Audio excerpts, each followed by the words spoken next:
shot by Buddha. Facebook gaming in the building. Into the end zone! Five Nation, stand up! About Eddie George's comments. And it's a lot of people being sensitive about it.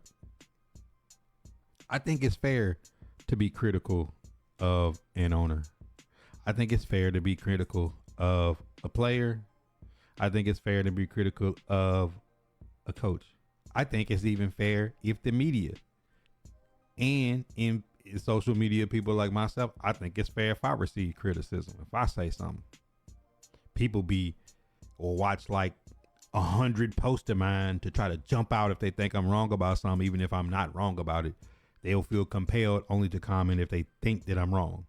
So your criticism is part of the game. Just like a quarterback is going to be criticized if the team loses, same as the coach, same as the highest paid players on the team is going to be criticized. I think that's normal. I think that's a normal thing that criticism exists. Let me teach you how to And this is where y'all come in at. Shout out to everybody that's in the building right now. And I'd love to hear some feedback. There's some Titan fans that don't think that the national media has put us into a setback over the things that's been happening the last several years. But that's if you're living inside of the bubble.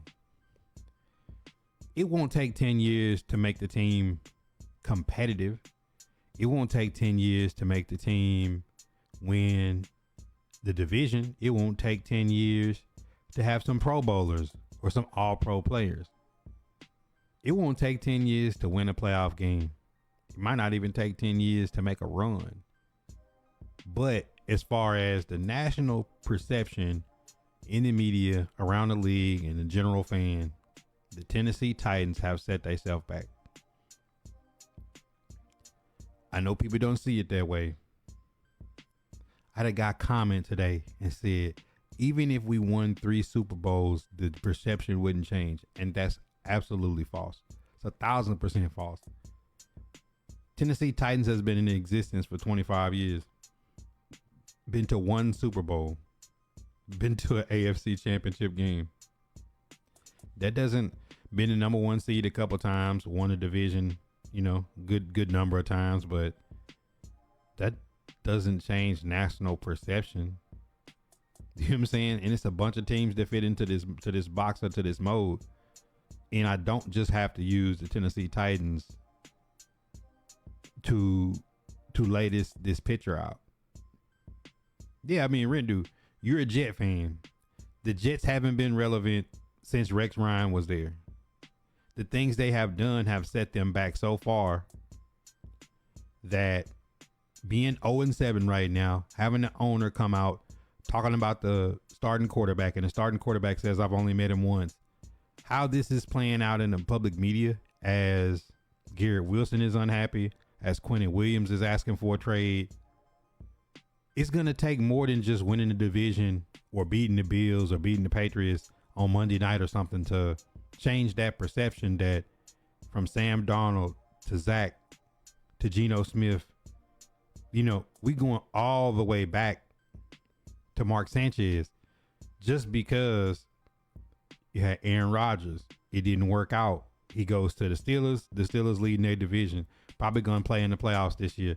So it just goes to say that to change people's perception of the Jets, the Dolphins, the Saints, the Titans, the Jaguars, the Texans, the Browns, the Cardinals, like the Bears, like the Atlanta Falcons, like all these teams, to change the perception of same old Titans. That was starting to reverse. It was starting to reverse because Mariota winning playoff games, trade for Tannehill, Derrick Henry's going on a decade Hall of Fame run. In between that is Jarrell Casey, it's Jeffrey Simmons, it's AJ Brown, it's all these people. The Tennessee Titans is 1/2 away from going to the Super Bowl.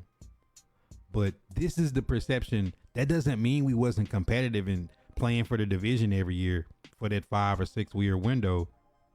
What Eddie George is talking about is we were the number 1 seed with Julio Jones, A.J. Brown, Derrick Henry, Bud Dupree, Harold Landry, Jeffrey Simmons. We had everybody.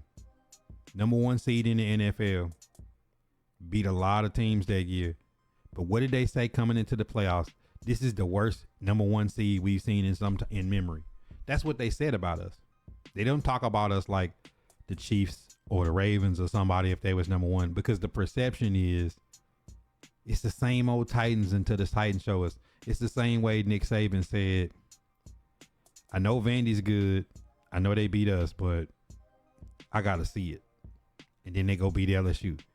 And we all still in our head say, Vandy is going to have to be in the playoffs and put belt on some people and go to a championship and win one before people don't think of them as Vandy. That's just the case. And it's for a lot of franchises in the NFL. The Browns are going to be the Browns until they get there. The last time the Browns were building respect was Baker Mayfield. Oh man, the Browns might knock off the Chiefs and make a run. But what happens? They do the Brown thing, get rid of Baker, get rid of Odell. Odell goes to Super Bowl. Baker goes and win the division every year in Tampa Bay. Nick Chubb is gone. Myles Garrett gets the big payday. But then you got 8 quarterbacks signed to your roster. It's the most Brown-ish thing. It's the Browns. They're competitive. Tough game. But that doesn't mean national respect. National respect is the teams that have that lull, have that down year. But it's the Eagles we like. They went to the Super Bowl. They had the Super Bowl hangover. They'll be back next year. Then they go back and win the Super Bowl. Whether it's Jalen Hurts, whether it's Nick Foles, whether it's McNabb, like you just look at those are the people that like the Eagles are gonna they're gonna find it out. Their franchise is solid. The same with the Niners. The Niners did the same thing that we did, that John Robinson did. Even worse. 3 first-round picks for Trey Lance is worse than A.J. Brown for Traylon Burks. But the perception is John Lynch them figured it out. Okay, we drafted Purdy. We send Trey Lance to the Cowboys. We keep Jimmy G. We let Jimmy G go. Get Christian McCaffrey. Get Chase Young, but we let him go. Get Hargraves. You know what I'm saying? Like, and then you still see this team in this franchise have respect that they're going to figure it out, and people trust the ownership in the front office. Same with the Chiefs.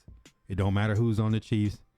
Some of these franchises have respect. And, you know, Tennessee Titans, to get that respect back that we were building, where people were like, that's a tough football team. They're going to be tough on defense. They're going to run the football. But Tennessee Titan fans start feeling as if we were there. Now you feel like you're too big for A.J. Brown. Now you feel like you're too good to be a running football team with Derrick Henry. Now you feel, and all the things that made the Tennessee Titans be respectable, like some of the draft picks we landed on, some of the star players that we had. You get rid of Kevin Byard. You get rid of AJ. You get rid of Derrick. Now you're going to have to rebuild when somebody looks at our roster and say, man, they got Jeffrey Simmons, but I don't see nobody else over there. We had to build that respect to where it's a team full of dogs, respected players, and people respect the front office. And it's not all just Amy, because people give her the blame because of the erratic decisions that's being made. It's not unfair criticism on Amy. It's just the fact that it's an erratic move to fire your GM while you have the number 1 seed. Mid-season, your quarterback gets hurt. You lose 7 straight games. You lose to the Jaguars and lose the division. Then you hire and fire and hire and fire and hire and fire. It has torn down the legacy that was built. People forget the decade of Derrick Henry. People forget Jarrell Casey and Jeffrey Simmons and Kevin Byard and all the people that we had. Like, people forget it because of what they've done now. Now what people see, national media, Malik Willis, Traylon Burks, Will Levis, and now Cam Ward out there running for his life. Us getting the belt put on us every Sunday. Like, it's gonna take a while before people, more than just winning a game or upsetting somebody now, like it's probably gonna take 5 years of solid football, of competitiveness, before people believe again, and for people could really put the respect to where the trajectory where the franchise was headed, to where free agents would want to come here, where this would be a destination coaching job. Those type of things, like, he's right. They removed a decade of hard work. All right. I had to get off my soapbox because I felt really passionate about that. I've seen a lot of fans being upset of the criticism. Nobody's just criticizing Amy because she did do a lot of good things for the franchise. But it's just the fact that in any sport, in anything that's in front of the national media, in front of the world, when you make some emotional, erratic decisions, you and I could be upstanding citizens our whole life and do something stupid in front of our family, or do something stupid and at your job, and it take a decade to get your reputation back. I've done things in my life, I feel like it's taken me 10 years for people to look at me the same again, or look at me in a certain light. That's how it happens.